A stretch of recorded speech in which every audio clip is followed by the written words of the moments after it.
अस्सलाम वालेकुम साथियों, हमारे यूट्यूब चैनल पर आपका इस्तकबाल है।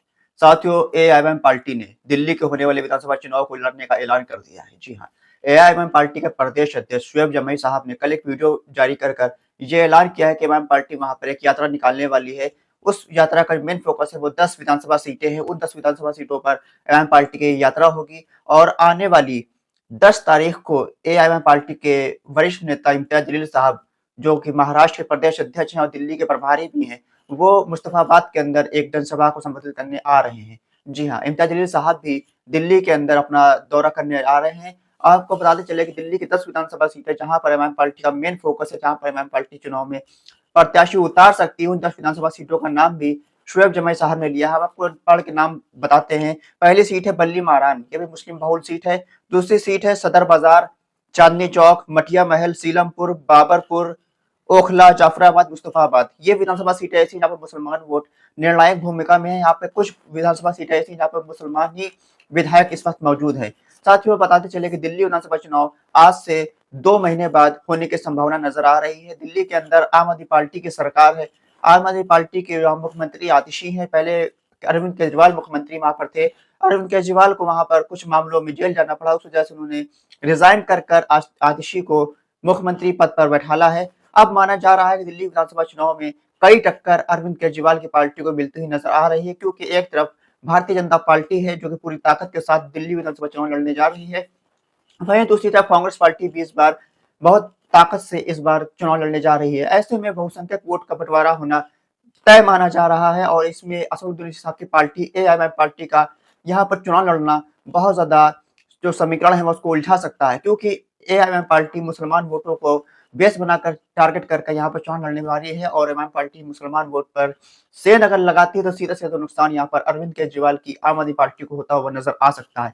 यहाँ तक कि अगर ये हो सकता है कि अगर बहुसंख्यक वोट बड़ी तादाद में वहां पर बट गए कांग्रेस पार्टी, भाजपा और आम आदमी पार्टी के अंदर, तो यहाँ पर मुसलमान वोट अगर एआईएमआईएम पार्टी को मिल गया तो यहाँ पर एमआईएम पार्टी कुछ सीटों पर अपने चुनाव में जीत भी हासिल कर सकती है। आपको बताते चले कि जाफराबाद, मुस्तफाबाद, ओखला, सीलमपुर, बाबरपुर और बल्ली मारान ये सीट ऐसी है जहाँ पर मुसलमान वोट निर्णायक भूमिका में। इन सीटों पर मुसलमान ही प्रत्याशी विधायक बनते आए हैं। ऐसे में एमआईएम पार्टी इन सीटों पर मेन फोकस कर रही है और हो सकता है कि इन सीटों में से कुछ सीटों पर एमआईएम पार्टी बहुत अच्छा चुनाव लड़े और हो सकता है इन सीटों में से कुछ सीटों पर एमआईएम पार्टी चुनाव जीत भी जाए। आपकी बात है बल्ली मारान सीट पर एमआईएम पार्टी के मुस्लिम विधायक हैं। यहाँ पर चांदनी चौक के अंदर मुस्लिम विधायक नहीं है, लेकिन यहाँ पर मुसलमानों को वोट अच्छी तादाद में माना जाता है। इसी तरह ओखला में अमानतुल्लाह खान है।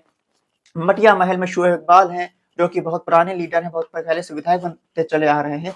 उनकी सीट पर भी इस बार इमाम पार्टी अपना प्रत्याशी उतार सकती है और हो सकता है कि मुस्तफाबाद के अंदर इमाम पार्टी इस बार एक बड़ा चेहरा उतार दे और यहाँ पर इमाम पार्टी की जीत होने के आसार नजर आ रहे हैं। साथियों, आपकी क्या राय है कि इमाम पार्टी दिल्ली विधानसभा के अंदर कामयाब हो सकती है या नहीं हो सकती है? बात अपने कमेंट बॉक्स में हमें अपनी राय हमको दे सकते हैं। साथ ही साथ 10 तारीख को मुस्तफाबाद के अंदर वहां पर एक सभा होनी, कार्यकर्ता सम्मेलन होना है। उस कार्यकर्ता सम्मेलन के अंदर एआईएमआईएम पार्टी के जो पूर्व सांसद हैं इम्तियाज जलील साहब, वो भी तशरीफ लाने वाले हैं। शुएब जमाई साहब ने वहां वीडियो के माध्यम से बताया है। एमआईएम पार्टी के जो वहां पर प्रभारी है दिल्ली के, वो इम्तियाज जलील साहब ही हैं। इम्तियाज जलील साहब बहुत ज्यादा पॉपुलर हैं। अभी वो हाल ही के अंदर औरंगाबाद के अंदर चुनाव के अंदर उनको हार मिली है। उसके बाद बहुत से लोगों को ये इस बात का गम है मुसलमानों के अंदर कि इम्तियाज जलील साहब की सीट पर इम्तियाज जलील साहब को हार का सामना करना पड़ा। सिर्फ चंद वोटों के वजह से एमआईएम पार्टी यहाँ पर चुनाव हार गई और कुछ मुस्लिम प्रत्याशी ऐसे खड़े थे जिन्होंने 6,000, 5,000, 2,000, 1,000 वोट लेकर एमआईएम पार्टी को वोट काटने का काम किया। एमआईएम पार्टी को यहाँ पर चुनाव हराने का काम किया। इम्तियाज जलील साहब की लोकप्रियता बहुत ज्यादा है पूरे देश के अंदर और दिल्ली के अंदर एमआईएम पार्टी अगर इम्तियाज जलील साहब का फेस लेकर दिल्ली विधानसभा चुनाव में चुनाव लड़ती है तो ये यकीनी तौर पर इम्तियाज जलील साहब की फेस की वजह से एमआईएम पार्टी यहाँ पर कामयाबी मिलती हुई नजर आ सकती है। साथ ही साथ एमआईएम पार्टी दिल्ली विधानसभा के अंदर अपना खाता भी खोल सकती है। आज यहाँ बात करते हैं सरकार बनाने की बात आएगी दिल्ली विधानसभा के अंदर। अगर यहाँ पे त्रिशंकु विधानसभा की स्थिति पैदा होती है, इससे कुछ सीटें आम आदमी पार्टी जीतती है, कुछ सीटें भाजपा जीतती है, कुछ सीटें कांग्रेस पार्टी जीतती है और एमआईएम पार्टी भी 2-4 सीटें जीत जाती है।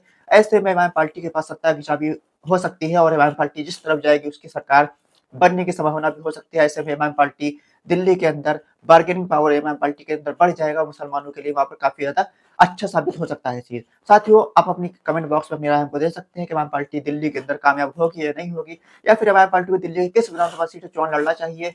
आप किस विधानसभा सीट से ताल्लुक रखते हैं, सब आप कमेंट बॉक्स में हमको बता सकते हैं। साथ ही साथ हमारे चैनल को सब्सक्राइब करके वीडियो लाइक कर कमेंट बॉक्स में अपनी राय हमको दें और हमारे वीडियो को तमाम ग्रुपों में शेयर भी कर दें। खुदा हाफिज़।